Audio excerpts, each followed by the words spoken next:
66% of UK retirees die with more money than when they retired. Not because they were wealthy, because they were afraid to spend it. Think about what that means. Decades of putting money away, saying no to things, telling yourself later. And then retirement arrived, the moment all of that saving was supposed to pay off, and the spending never started. The pot just sat there while the years moved on. Now here's the part nobody in the financial industry leads with. Your pension pot is not the thing you're running out of. The thing you are running out of, right now, as you're watching this, is healthy time.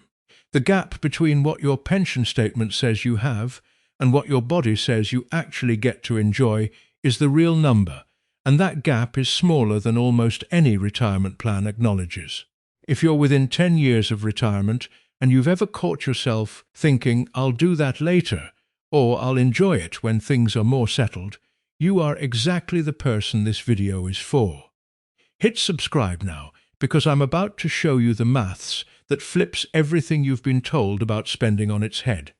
Because most retirement planning starts with, how long will you live? But that's the wrong question. The right question is, how long will you be healthy enough to actually enjoy it? And the answer is much shorter than you think. The ONS publishes a figure called healthy life expectancy. At age 65 in the United Kingdom, healthy life expectancy is 10.5 years for men and 11.8 years for women.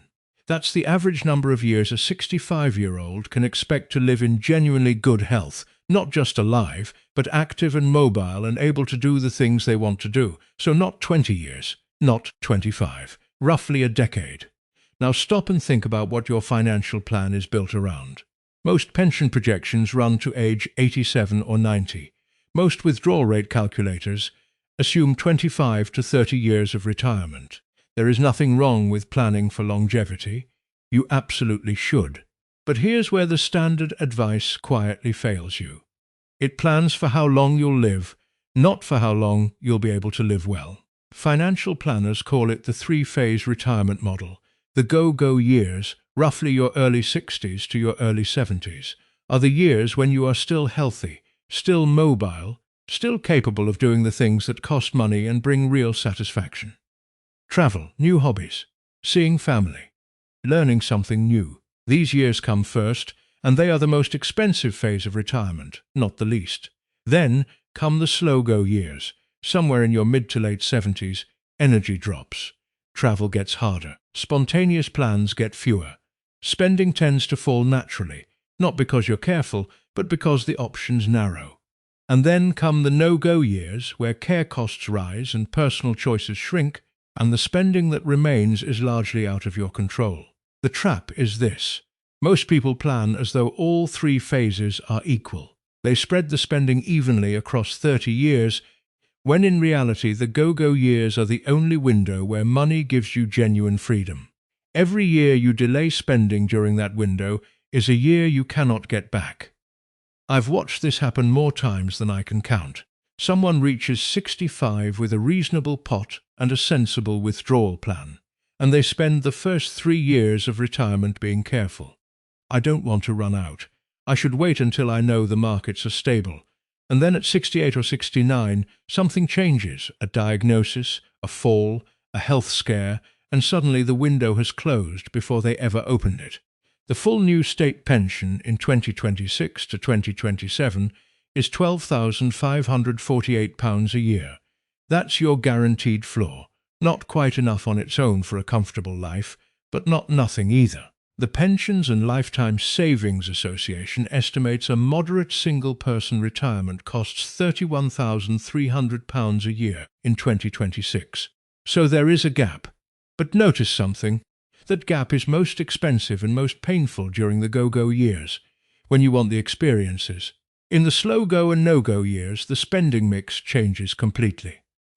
If your brain is already doing the maths and panicking about the shortfall, hold that thought. That's exactly what we're going to address. Because the standard advice doesn't just make you cautious about the wrong things. It also uses the wrong baseline entirely. Most planners start with how long you'll live and work backwards. But if you start with how long you'll be healthy, the number changes so dramatically that it demands a completely different strategy. I used to think the goal was to build the biggest possible pot and then figure out the spending later. That's what the industry teaches. You grow it, you protect it, you hand it to a financial advisor at 65, and they give you a drawdown rate. But watching how people actually experience retirement over the last decade, I've come to see that's backwards. The goal isn't the biggest pot. It's a predictable, guilt-free income floor that lets you enjoy the years you actually have. So let me show you the framework that changes everything. I call it the three-floor system, and it works whether you have £40,000 in private savings or £200,000. Floor 1 is your foundation. This is the state pension, £12,548 a year in 2026 to 2027, plus any defined benefit pension you might have from a previous employer. This income is guaranteed. It rises with the triple lock every year, matching whichever is highest out of inflation, average earnings growth, or 2.5%. It cannot run out. You cannot outlive it. This is the income floor you build everything else on top of. And before you say, that's not enough to live on, you're right. On its own, it isn't. But it is the part of your income that removes the existential fear. No matter what the markets do, no matter how long you live, that amount arrives every year. It is the thing that lets you breathe. Floor 2 is your modest drawdown. Most people approaching retirement in the UK don't have a £400,000 pension pot. The median private pension wealth for people aged 55 to 64 is around £60,000. At a 4% withdrawal rate, a £60,000 pot gives you £2,400 a year, about £200 a month. Not life-changing on its own. But added to the state pension, you're now at roughly £14,948 a year. And crucially, a 4% withdrawal from a £60,000 pot is conservative enough that in most market conditions, the pot holds its value or recovers over time. Floor 3 is the flexible layer, and this is the one most retirement plans completely leave out. It is income that doesn't deplete your capital at all. Part-time work 2 days a week at minimum wage brings in around £6,000 to £7,000 a year. Or, if you have a spare room, the rent-a-room scheme allows you to earn up to £7,500 a year tax-free by renting a furnished room in your own home. That is a government scheme, confirmed for 2026 to 2027.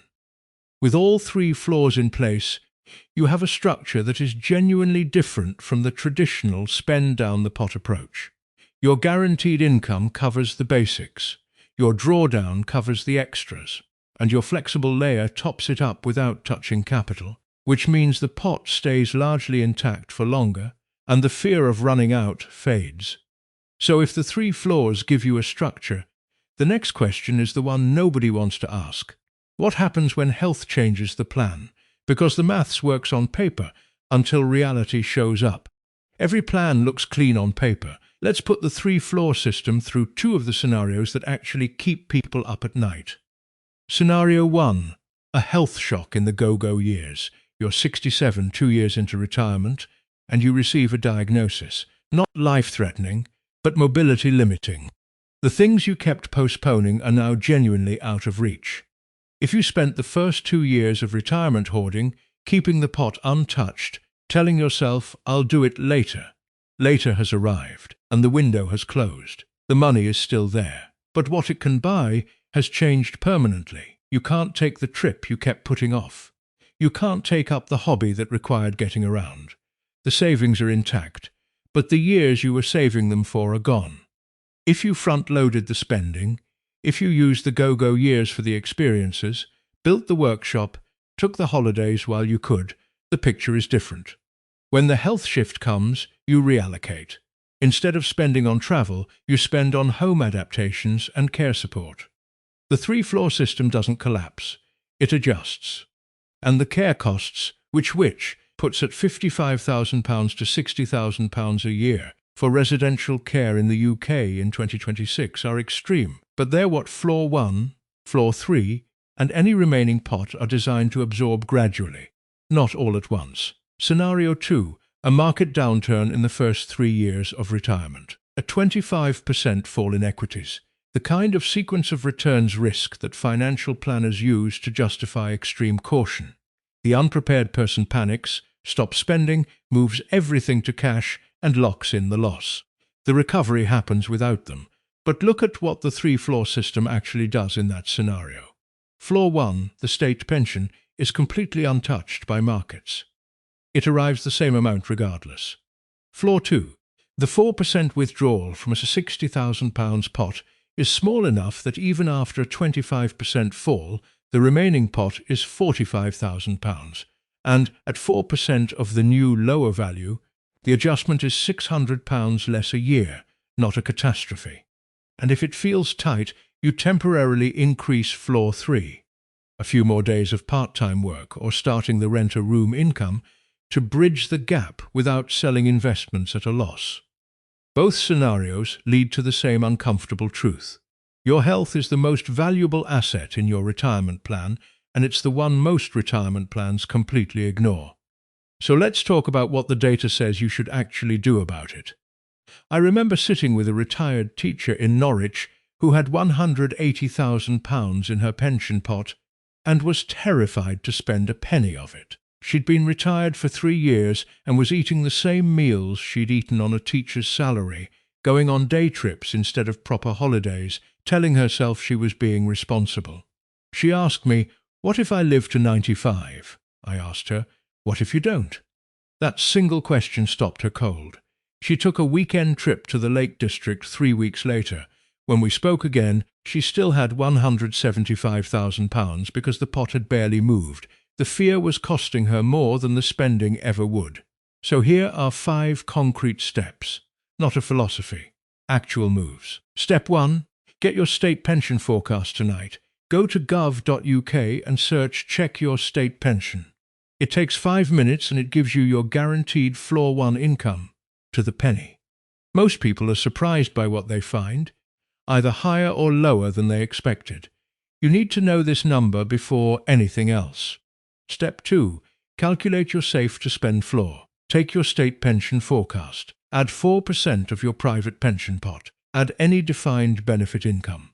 That total is your minimum guilt-free annual spending level. Money you can spend every year without touching the core of your pot.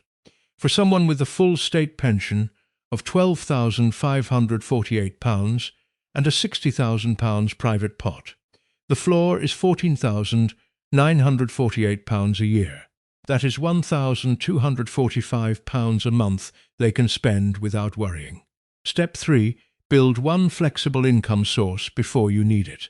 The Rent-a-Room scheme gives you up to £7,500 a year tax-free for renting a furnished room in your own home. That limit is confirmed for 2026 to 2027. Or it could be 2 days of part-time work in something you don't hate. The point isn't to work in retirement because you have to. It's to have a lever you can pull that doesn't require touching your investments. Step 4. Front-load one meaningful experience this month. Not a holiday you've been planning for a decade. Something under £500 that you have been putting off. A long weekend away, a meal somewhere you've always wanted to go. A piece of kit for a hobby. Do it within the next 30 days and notice what happens. The pot barely moves and something in your thinking shifts. You prove to yourself, with evidence, that spending doesn't lead to disaster. Step 5. Write your permission list. A single page. 10 things you want this money to do for you while you are healthy enough to enjoy them. Not vague aspirations, actual things. The trip, the kitchen, the grandchildren's experiences you want to fund. This shifts the frame from "how much can I take out" to "what is this money actually for?" And once you can answer that question, the whole spending decision gets easier.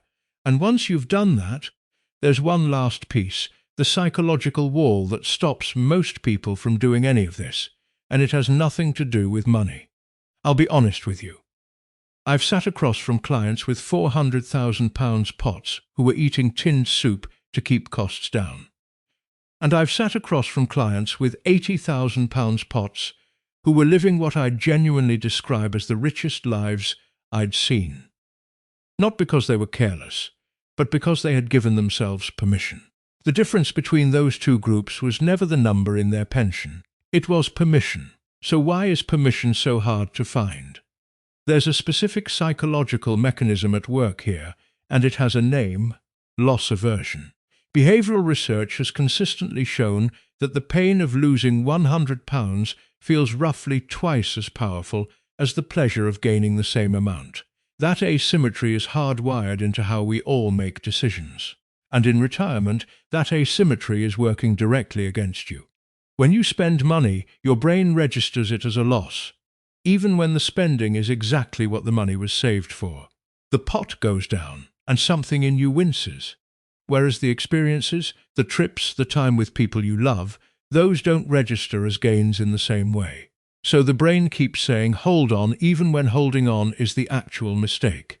If you feel this way, you are not broken. You are not being irrational. You are responding exactly the way 40 years of careful saving has trained you to respond.